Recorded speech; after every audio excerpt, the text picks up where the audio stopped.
Episode 43. This is Jim Palmer, the Dream Business Coach. You're listening to the Small Business Puzzle Podcast with Michael and Teresa. Struggling to get your business online? You've come to the right place. Welcome to the Small Business Puzzle Podcast. Now, here's your hosts, Michael and Teresa Blaze. Welcome to the Small Business Puzzle Podcast. I'm Michael, and I'm here with my wife and business partner, Teresa. Hello, everybody. Hopefully you've been enjoying the interviews that we've been doing, and especially Chris Brogan. I'm sure, what can you not say that's good about Chris Brogan? No kidding. That was a fun interview, for sure. What have we got on tap today? Gentleman's name is Nick Britton, or Nick Britton. I gotta tell you, he was a little bit unique. Yeah, he was. Nick has served multiple positions in his career. However, being a preschool teacher was one of the greatest. He served as an advocate at the state level for children and special education. He is a graduate of the oldest private military academy in the nation, Norwich University, earning a Bachelor of Arts and a Bachelor of Science, and received his Master's of Education from the University of Vermont. He has several professional publications, hosts weekly networking events, and has given public speaking engagements in multiple regions of the country. He kind of reminded me, when you talked to him, a little bit of Gary Vaynerchuk. And we actually talk about that in the interview. So, and guys, just so you know, Mike was having some trouble. So if he says if his audio sounds a little bit off, that would be a little bit why. So with that, guys, we are experiencing technical difficulty.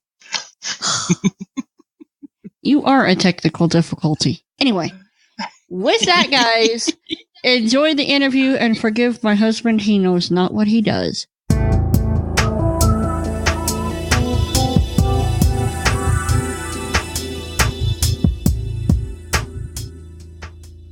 Hey, Nick, welcome to the Small Business Puzzle Podcast.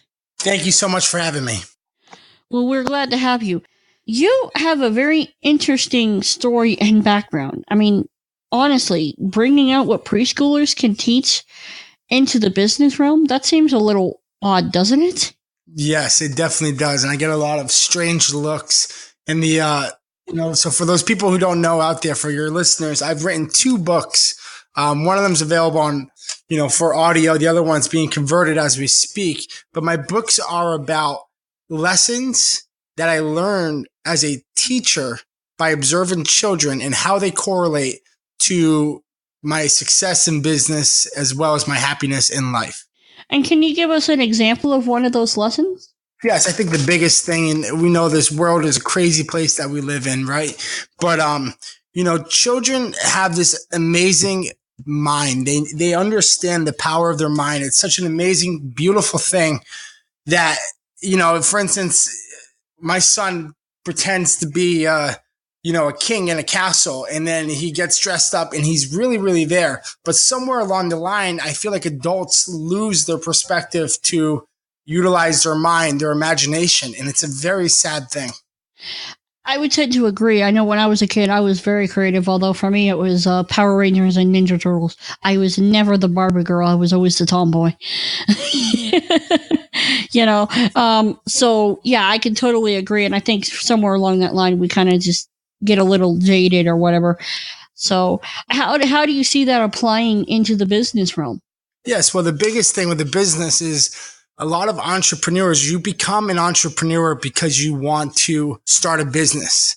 I have not met an entrepreneur who didn't want to grow the business that they wanted to start, right? Not many people start a business and say, I'm going to keep this small and only make $30,000 a year. You usually become an entrepreneur or a business owner to help other people to solve a problem. And if you're given the opportunity to help as many people as possible, you would jump on that. So understanding that you guys do a podcast, I'm sure you have goals. I want 1,000 downloads. I want 10,000 downloads. I want 100,000 downloads. And when you start visualizing that and imagining that, I firmly believe that positivity will result into the successes that you want to see. Well, I mean, that's I tend to think, Henry Ford will always say, if you think you can or you can't, you're right. And so I think there is some value to that, although I think a lot of times people tend to take that idea and kind of overinflate it. And so, you just gotta think positive. You gotta, think it and it'll happen. It's like, it doesn't quite work that way. It's not so ethereal that there's no tactics involved. There's actual things that you have to do to grow this thing. Yes, exactly. And with that thinking as well and the constant growth, that's another lesson that I get from children is we are always growing. We are always becoming better one way or another. We never stay the same. And the same thing with your business and the same thing with children. Children grow every single day, right? And I try to reflect every day of my life on if it was a positive or negative day. And my true goals to myself is just to become a better person the next day. Every day become a little better than the day before. Now you have, moving away from the whole books and children area, you have two businesses, one that you sold and then one that you've actually started. Can you talk a little bit about that and what you learned from those experiences? Yes, I'm very fortunate to have started a real estate brokerage and then sold that real estate brokerage within 18 months for a pretty good chunk of money. The amount of time I put into that business, the amount of dedication and commitment I put into that business is unreal. I remember sleeping on the floor of my office because I was working 20 to 22 hours straight for a year and a half. And then I hit payday and it was all worth it at the end. So for me to grow my business was just a massive commitment, a 168-hour week commitment. And I'll be honest with you, I had no social life. I had no friends. My life was my business. Now with my new company, I've learned to balance those things. But at the time, that's what I had to do to grow my company. You remind me a lot of Gary Vaynerchuk in that respect, because he talks about that. I think in that respect, I mean, you got to have some balance. I tend to, you really do. You got to have some balance, but I always believe that at least for my priorities, and you may or may not agree, but I think your faith, your family, then your business, then whatever ministry/charity work, if you could kind of keep your priorities in that respect, that's how I would balance things. Yes, faith, family, friends is top 3 on my list and my priorities right now as well. Mm-hmm. Okay, so tell me about the new business that you've actually started. It's a social media marketing company. And when I say social media marketing, you think of, Vaynerchuk as you spoke of.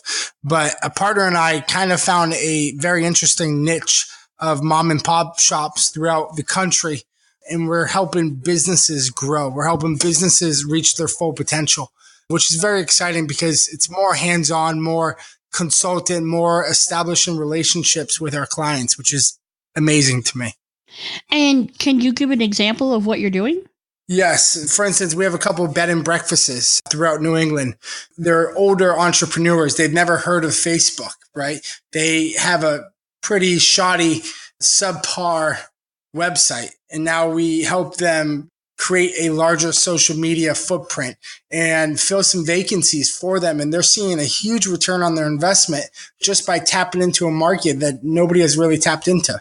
What tactically are you actually doing when you bring in a business that maybe hasn't seen that kind of growth before? What are you doing? Yes. Well, first and foremost is the creation of their page, right? And I'm sure you guys are familiar with the web design aspect. I take great pride in the work I do.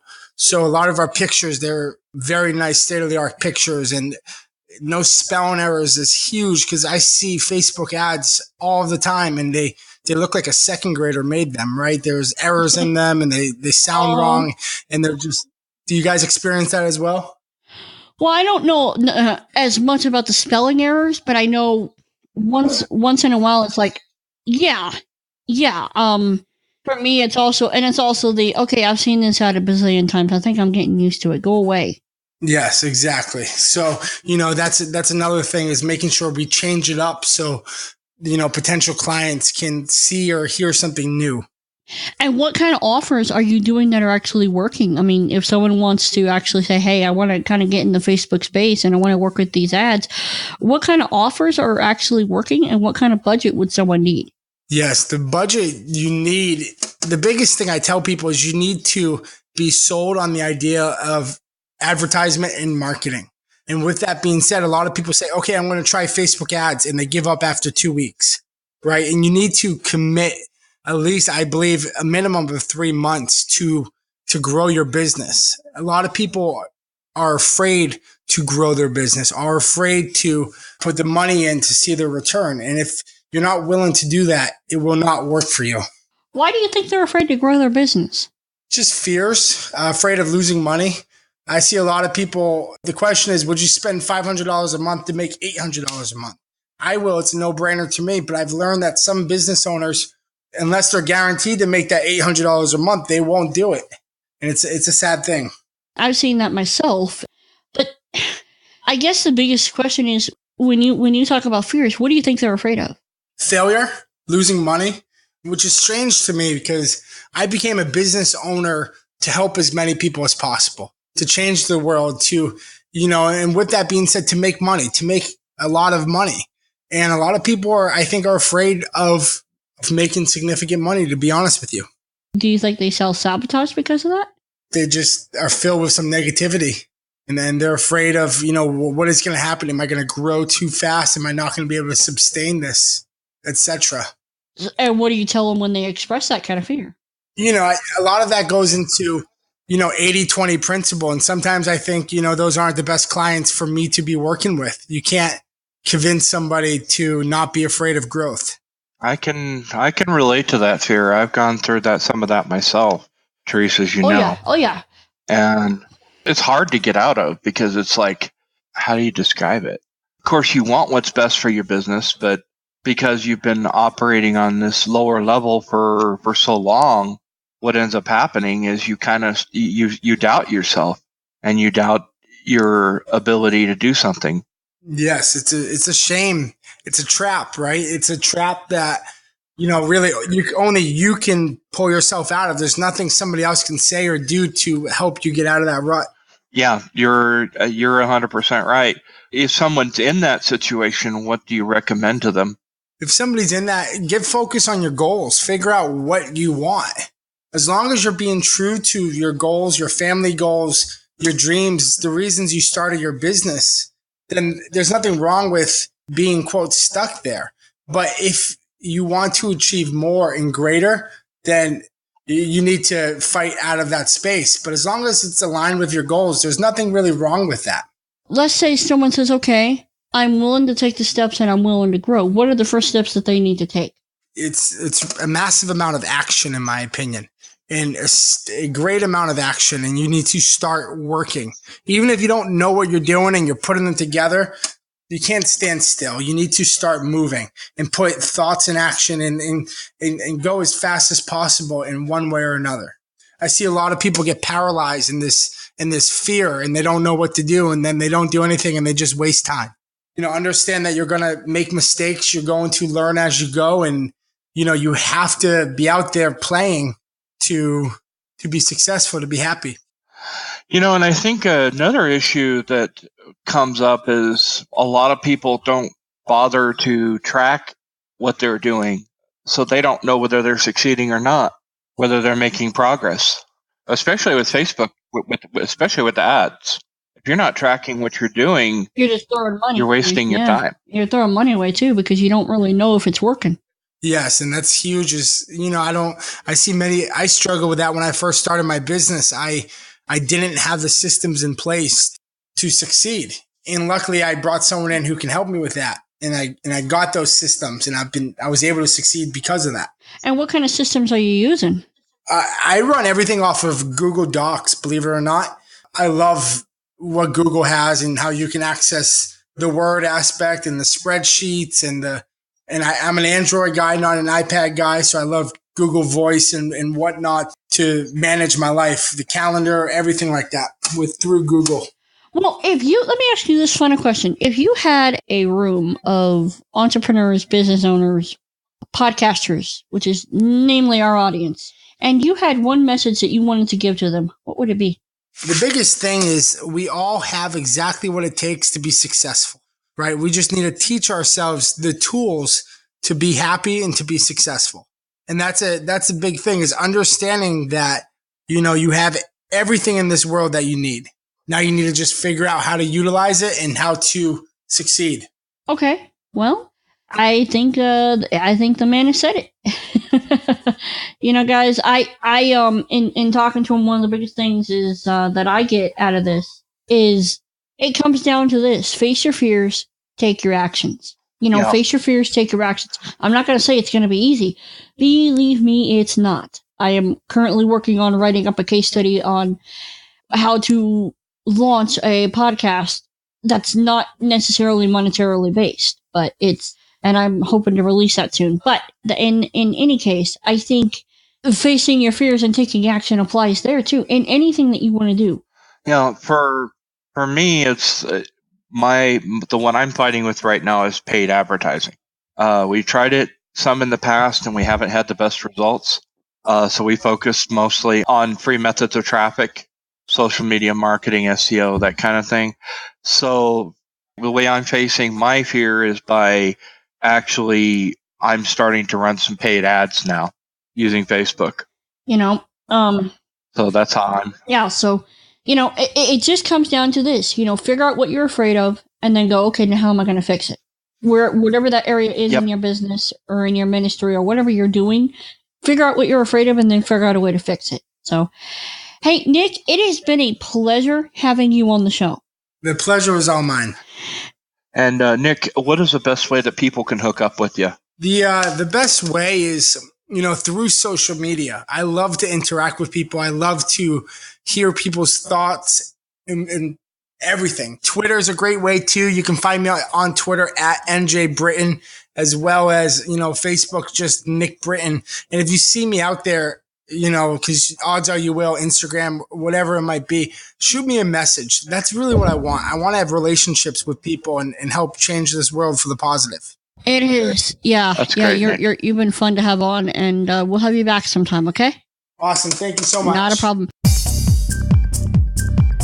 You've been listening to the Small Business Puzzle Podcast. To catch all our past shows, visit sbppodcast.com.